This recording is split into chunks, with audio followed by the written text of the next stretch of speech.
Well, and one of the areas of value, of course, is data, and the breadth of data that you can bring to the table. So let's, give us some nuggets from what you're seeing from that data that whether you think it would surprise us or at least help us see around the corner as to some of the intriguing trends in terms of travel, consumption, whatever you want.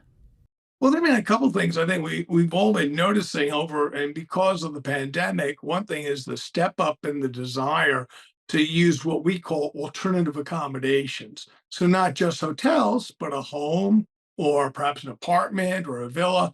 And that is something that really we saw really crank up during the pandemic because let's face it, nobody wanted to be in a crowded lobby or an elevator during the pandemic. People want to be away from other people. And that's something I think is going to continue for some time. That's a one.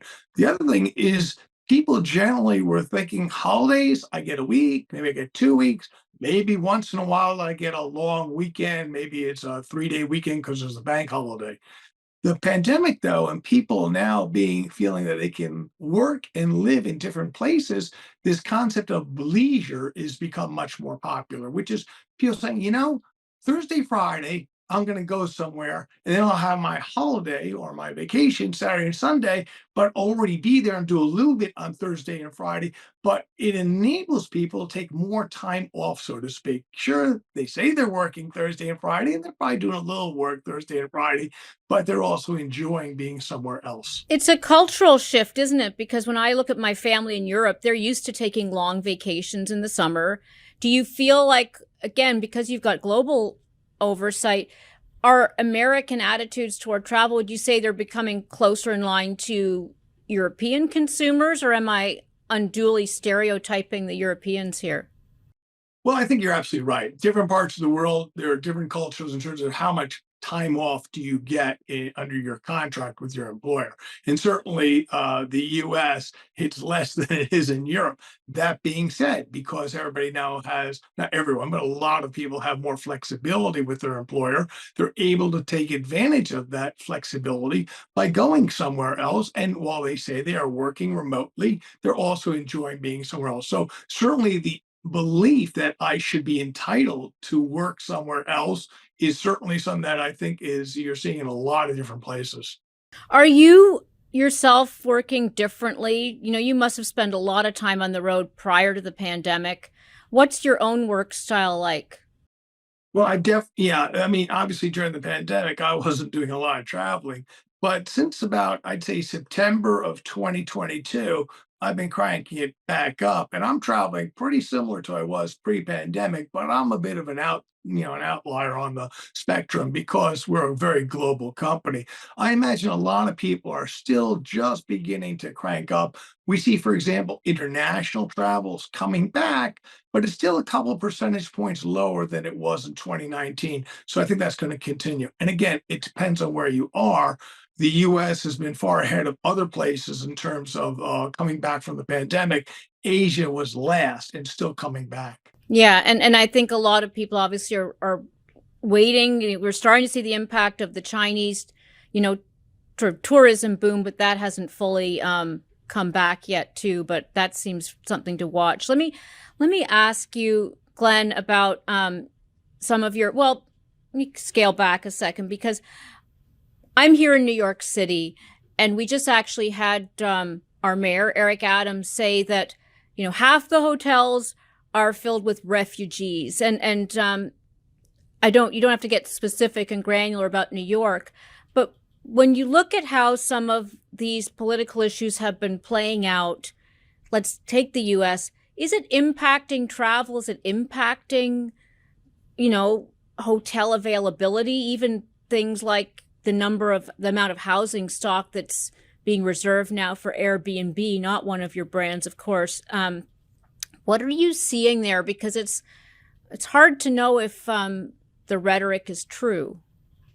Well, there are a couple issues to unpack there. Yeah.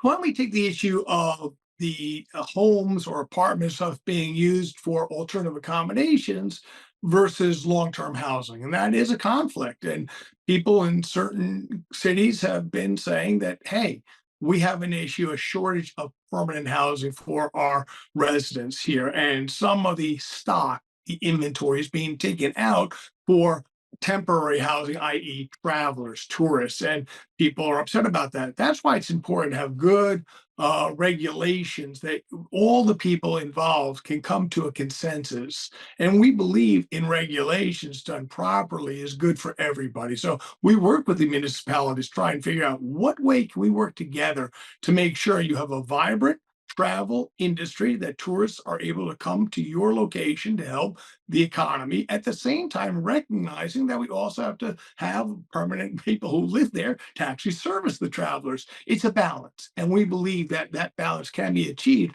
by just thinking it through and working together. When you look at questions of sustainability, it's remarkable the number of people I talk to who actually are factoring it into their travel plans. They're thinking about their own carbon footprint. They're thinking about the need to travel. I don't know if even what you're seeing. How do you think about that yourself in terms of what's the right amount of travel and how do we do it in a way that's sustainable, especially as more people get more income and they want to see the world? Yeah, no, we're very proud of our position on sustainability, and I'm so thrilled. We very recently were listed in the USA Today. It's not Forbes. The USA Today did a thing of who are the climate.